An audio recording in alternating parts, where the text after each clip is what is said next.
香港佐治五世紀念公園。咁睇睇呢度啦，呢度應該係有個幼稚園啦、大足球場啦、兒童啦、籃球場啦。呢度係幾大嘅呢個公園係。咁咧，我而家咧就喺呢度啦。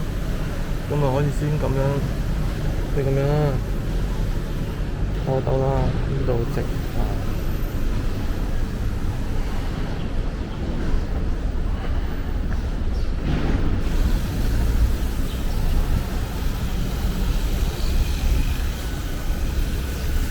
點呢個佐治五世公園有咩咁特別咧？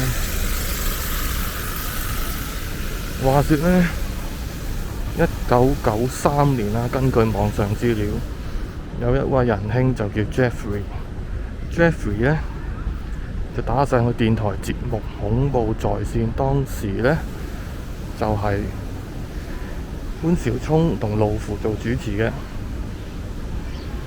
咁佢講述嗰個經驗咧，佢應該係佢自己經驗啦，就係叫做大頭怪嬰。當時呢單嘢好恐怖嘅，即係傳得好犀利嘅。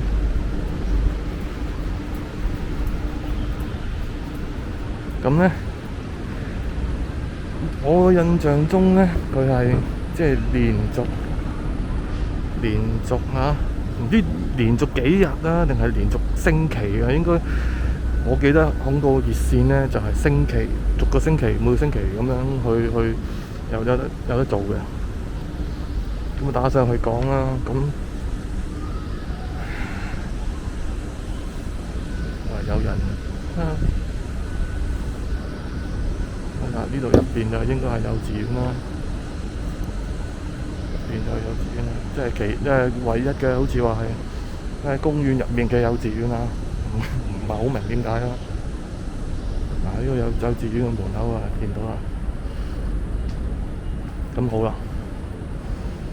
大頭怪嬰，我諗後生嘅就未聽過，真係唔知，睇就睇得多，我睇都未必睇得多添。話說 Jeffrey 當年細個小學嘅時候啊，佢話就係呢個佐治五世公園呢邊，以前呢就應該叫西環，依家呢就係西營盤地鐵站出嚟 C 出口，我諗3分鐘就行到噶啦，而家就係。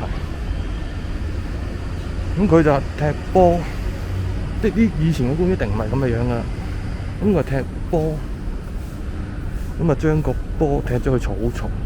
嗱，根據我自己嘅印象咧，佢其實個篇文就寫草叢，佢講咧就應該踢咗落個山坡。好啦，咁我有時都懷疑踢山坡，你唔一定踢落山坡嘅，可以踢上山坡嘅，即係好似呢度咁樣，呢度上面咪山坡咯。會唔會炒咗上去啊？其實唔係炒落去啊。咁點咧？佢踢咗落山坡要執啦，或者踢咗去山坡執。以前嘅香港咧，啲公園咧就唔係咁嘅，周圍都係樹嘅，即係冇而家咁鬼多呢啲建築嘅。咁佢去呢個草叢執翻個波，草叢入邊咧就見到間屋仔。咁啊屋仔喎，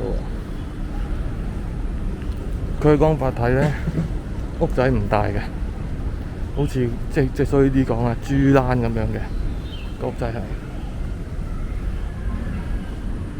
咁個豬欄咁嘅屋仔喺入邊，佢就我唔知佢因咩原因走咗入去睇啦，就發現咗哇有個好似 BB 咁樣嘅嘢韞住咗喺個豬欄嘅籠入邊。佢講嘅講法咧，係籠嚟嘅，係一個籠嚟嘅。個籠入邊係有一個 BB 咁嘅款嘅嘢，6對眼，係咪6隻眼？灰嘅，個身係灰色嘅。我其實係有當時聽 live 係聽嗰個恐怖在線，我記得佢嘅講法係呢個 BB 啦，即係叫做大頭 BB 啦。係唔識講嘢，淨係識得好似豬叫，咁樣嘅聲嘅啫。但係咧，佢嘅講法，即係 Jeffrey 嘅講法咧，就係話其實嗰個大頭 BB 好似即係話同佢哋係有呢個交流嘅喎。嗰啲咩交流咧？即係好似有同佢哋講嘢嘅喎，傳到啲聲入佢哋嗰個腦嗰度嘅噃。咁佢哋執好似就係有10幾個僆仔。呢度就係贊育醫院啦，對面好清楚啦，睇到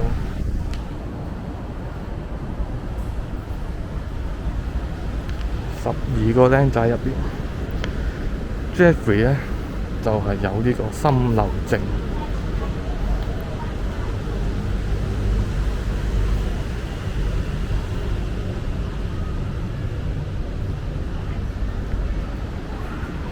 小學生心漏症撞完呢個大頭 BB 之後醫好咗。原本就話邊嘢寫啦，原本話得10歲命。到佢成年啦，仲可以打上電台入邊講翻呢件事出嚟。佢亦都講咧，同佢去執波嗰班細路入邊咧，幾乎全部咧都有一啲所謂超自然經歷啦，即係超自然嘅能力啦。其實就唔係話啲即係咩記憶力啊咁簡單。嗱，首先 Jeffrey 好似印象中咧，佢係話咧，佢有過目不忘嘅能力啊。咁而呢個其他人有啲咩能力啊？譬如話讀書好叻啊。有佢講啊，我記得啊，真係記得啊。喂，有啲做咗政府官㗎，當時打上嚟嘅時候，佢話佢做咗官，但係每一個都唔正常嘅。呢10幾個唔正常係咩咧？即係一係就橫死，有1、2個啦嚇，我唔好記得啦。但係有啲咧，譬如佢好多錢，但係飲酒，淨係識飲酒嘅啫，或者咧就吸毒，基本上可能都估到佢啦，不得善終嘅。咁呢個大頭怪嬰嘅事件一講出嚟，本身都恐怖啦。但係其實最恐怖嘅就係 Jeffrey 把聲啊嘛，個聲係喺個電台個收音機嗰陣時出嚟咧，哇！齋聽聲啊，好恐怖。如是者呢件事咧就即係叫做爆紅啦嚇。即係當年嚟講就好轟動。我記得其實係連續3個星期嘅啫。咁佢一路開始發酵啦，呢件事發酵啦，變成咧有人投資拍電影，就係當年有一部電影就叫《大頭怪嬰》，吳鎮宇做男主角，其他嗰啲都唔記得啦。我以前係咪有買過呢隻 VCD 嘅？咁咧一路流傳到而家，今日嚟到呢度佐治五世公園。佢最緊要其實係冇得查證，即係咁樣傳説法，其實冇得查證。咁但係其中一個可能有關嘅就係佢下面就係頭先影到嗰個叫贊育醫院。贊育醫院就係生 BB 嘅，即係生細路仔嘅醫院嚟嘅。咁佢呢個醫院會唔會啊？即係有冇關係啦？我簡單啲講就冇關係。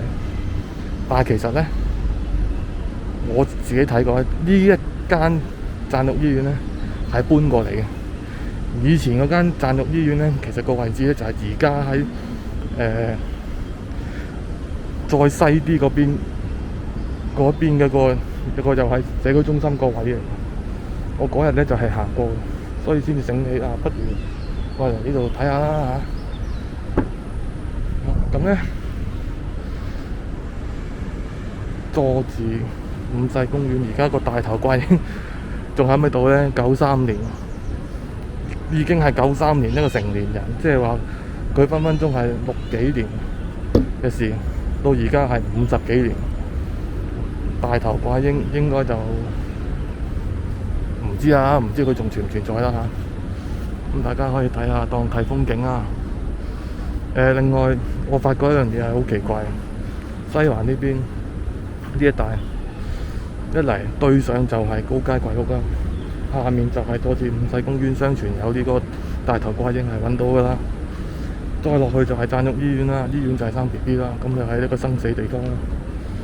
佢向東西兩邊，其實呢都有一啲廟啊、宗教場地，例如天主教教堂啊咁樣，都有兩個添。我覺得行過係好奇怪，因為佢特別多呢啲咁嘅嘢嘅。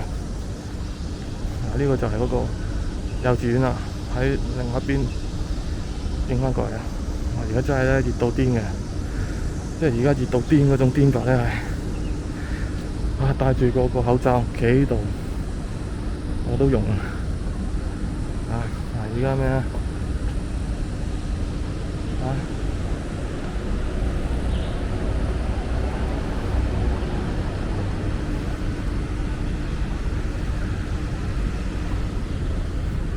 大頭怪嬰應該冇咗㗎啦，即係咁，但係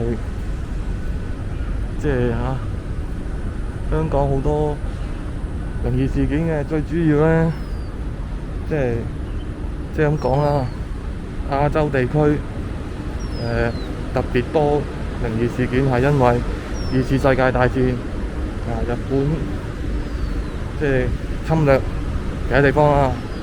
咁當然嗰啲就叫做暴行啦，即係濫殺無辜啦，殺人啊嗰啲成啦，係嘛？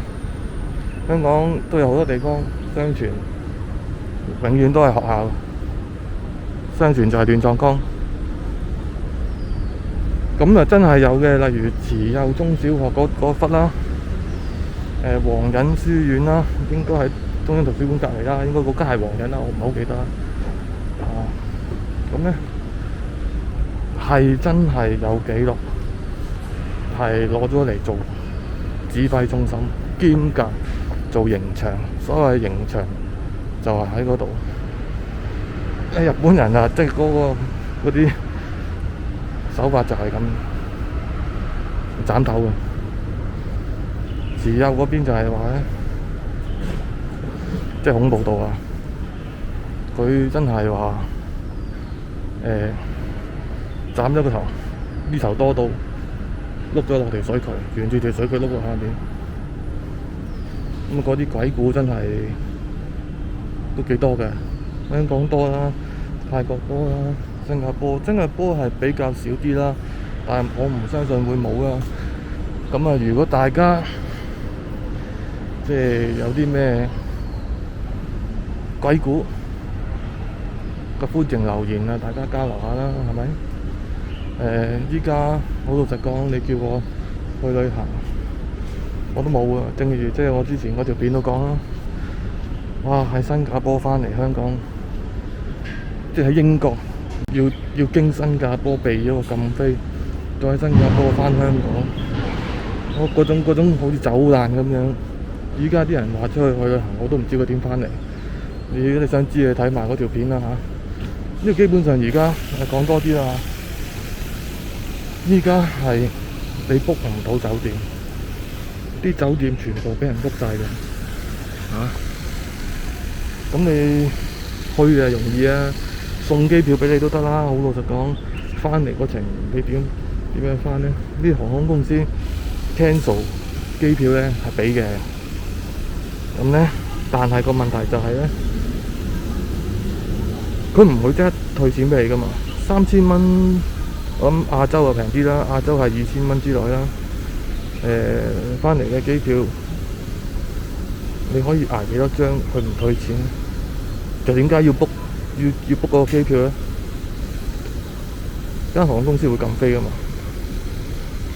而家少咗好多啦，但係以前咧，之前啊，3月由12月上年12月至到今年3月咧，係咁禁飛，熔斷機制，真係痛苦噶。我嗰條片都講啦，我係有張機票改酒店要改5次。好彩香港啲酒店其實係真係 OK 嘅，咁佢哋肯俾你改期。咁但係 cancel 呢，就係要因為政府熔斷或禁飛先至俾 cancel。咁我 book 嗰2間要 cancel 嘅呢，都 OK 嘅，佢肯 cancel 冇收到錢嘅，因為你吹脹啊嘛。同埋我經一個網站啦，叫 trip.com， 咁佢哋都會幫下手，即係聯絡，即係話唔掂喎，咁樣要 cancel 喎，翻唔到喎，咁樣，咁佢都肯嘅。咁但係變相呢，佢都叫快嘅，香港酒店係快退錢，奈何機票你係要即係你催佢先肯退錢，變咗呢，你都要有啲彈藥。如果你要翻嚟，隨時係要 book 多一次機票。好啦，酒店俾 cancel， 但係咧佢唔俾你酒店係唔俾 cancel， 基本上係要俾人熔斷咗先可以 cancel， 自己冇得 cancel。變成有啲出奇嘅政策就係、你可以叫 nominate 另一個人嘅人名落去嘅喎，嗰個期，即係你個3957可以賣期，賣咗你個酒店出去喎，你冇機票翻唔到嚟啊嘛，咁嗰個成2-3皮點算啊？咁你揾第二個人食咗佢咯，嗰條友你可能唔識㗎，嗰條友可能你最後收唔翻錢㗎，咁點啊？食咗佢啊你！香港就係咁樣，奇奇怪怪。